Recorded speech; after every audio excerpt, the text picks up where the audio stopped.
Hi friends, சுட்டி cartoon டிவிக்கு உங்களை அன்புடன் வரவேற்கிறோம்.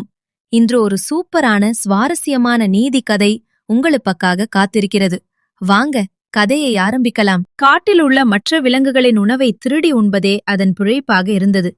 இதனால் காட்டிலிருந்த முயல், கரடி போன்ற விலங்குகள் தங்கள் உணவை பத்திரப்படுத்த எப்போதும் பயத்துடனேயே வாழ்ந்து வந்தன. ஆனால் ஒருநாள் நரிக்கு தன் தவற்றை உணரும்படி ஒரு சம்பவம் நடந்தது. அன்று முதல் அது தன் திருட்டு புத்தியை அறவே விட்டுவிட்டு காட்டில் நேர்மையாக உழைத்து வாழத் தொடங்கியது. என்னதான் நரி மாறிவிட்டாலும் காட்டிலிருந்த மற்ற விலங்குகளுக்கு அதன் மேல் சந்தேகம் இருந்து கொண்டே இருந்தது. நரி தன் புத்தியை காட்டுமா என்று அவை நரியை முழுமையாக நம்ப மறுத்துவிட்டன. இப்படிப்பட்ட சூழ்நிலையில் ஒருநாள் அந்த காட்டில் விடிய விடிய கடுமையான பெருமழை பெய்தது. காடே வெள்ளக்காடானது. இதனால் விலங்குகள் தங்களின் பொந்துகளிலும் குகைகளிலும் சேமித்து வைத்திருந்த உணவுகள் அனைத்தும் தண்ணீரில் அடித்துச் செல்லப்பட்டன. மழை நின்ற பிறகு முயலும் கரடியும் தங்களுக்கு சாப்பிட உணவின்றி பசியால் தவித்து மிகுந்த கவலையுடன் அமர்ந்திருந்தன. விலங்குகளின் இந்த நிலையைக் கண்ட நரி ஒரு நல்ல முடிவை எடுத்தது. அது காடு முழுவதும் சுற்றி அலைந்து மழையிலும் வெள்ளத்திலும் அழியாமல் பாதுகாப்பாக இருந்த பழங்களையும் கிழங்குகளையும் தேடிக் கண்டுபிடித்து சேகரித்தது.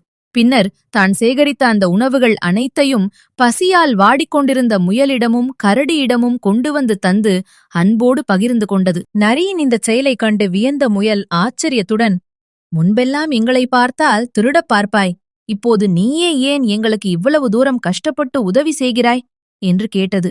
அதற்கு நரி மிகவும் பணிவாக, முன்பு நான் செய்த திருட்டுத் தவறுகளால் உங்களை மிகவும் கஷ்டப்படுத்தினேன். அதை நினைத்து நான் இப்போது வருந்துகிறேன்.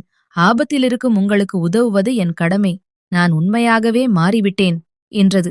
நரியின் பேச்சைக் கேட்டு அவை சற்றே நெகிழ்ந்தாலும் கரடியின் மனதில் அதன் மீதான சந்தேகம் முற்றிலுமாக மறையவில்லை.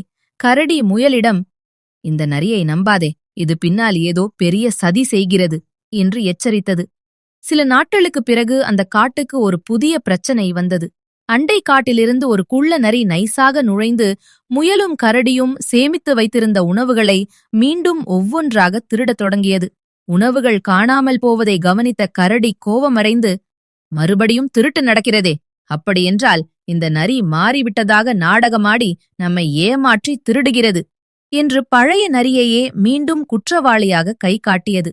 முயலும் வேறு வழியின்றி கரடியின் பேச்சை நம்பியது. தான் நேர்மையாக இருந்தும் மற்றவர்கள் தன்னை தவறாக புரிந்து கொண்டதை அறிந்த நரி மிகவும் வருத்தமடைந்தது. ஆனால் அது கோபப்படாமல் தன் நேர்மையை நிரூபிக்கவும் உண்மையான திருடனை பிடிக்கவும் ஒரு திட்டம் தீட்டியது.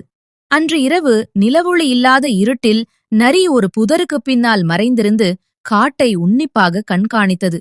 நள்ளிரவு நேரத்தில் அந்த புதிய குள்ளநரி மெதுவாக முயலின் உணவை திருட வந்தது. உடனே நரி சத்தமாக ஊளையிட்டு காட்டிலிருந்த முயலையும் கரடியையும் எச்சரித்தது.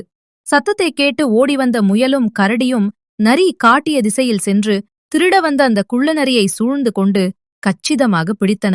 குள்ளநரி பிடிபட்டதும் கரடி தன் தவற்றை உணர்ந்தது. அது நரியிடம் வந்து, நண்பனே, இப்போது எனக்கு உன்னை தெளிவாக புரிந்துவிட்டது. திருடியது நீ அல்ல, இந்த அந்நிய குள்ளநரிதான். உன்னை தவறாக சந்தேகப்பட்டதற்காக எங்களை மன்னித்துவிடு. நீ உண்மையிலேயே நல்லவனாக மாறிவிட்டாய் என்று நெகிழ்ச்சியோடு கூறியது. முயலும் கரடியும் நரியை தவறாக சந்தேகப்பட்டதற்காக மன்னிப்பு கேட்டு அதை மனதார பாராட்டின. அவை மகிழ்ச்சியுடன் தங்களின் உணவுகளை நரியோடு அன்போடு பகிர்ந்து கொண்டன. அன்றிலிருந்து அந்த நரி காட்டின் நம்பிக்கைக்குரிய சிறந்த நண்பனாக மாறியது. அது மட்டுமன்றி மற்ற விலங்குகளுக்கு நேர்மையாக வாழ்வதன் முக்கியத்துவத்தையும் உழைப்பின் உன்னதமான மதிப்பையும் தன் சொந்த வாழ்க்கையின் மூலம் கற்றுக் கொடுத்து அனைவரின் அன்பை பெற்று வாழ்ந்தது. இன்றைய கதை உங்களுக்கு பிடித்திருந்தால் இந்த வீடியோவுக்கு ஒரு லைக் பண்ணுங்க. உங்கள் நண்பர்களுடன் ஷேர் பண்ணுங்க. இன்னும் இதுபோன்ற அருமையான கதைகளை பார்க்க சுட்டி கார்ட்டூன் டிவியை சப்ஸ்கிரைப் செய்து பெல்லை அழுத்த மறக்காதீங்க. மீண்டும் ஒரு புதிய கதையுடன் சந்திப்போம். நன்றி, வணக்கம்.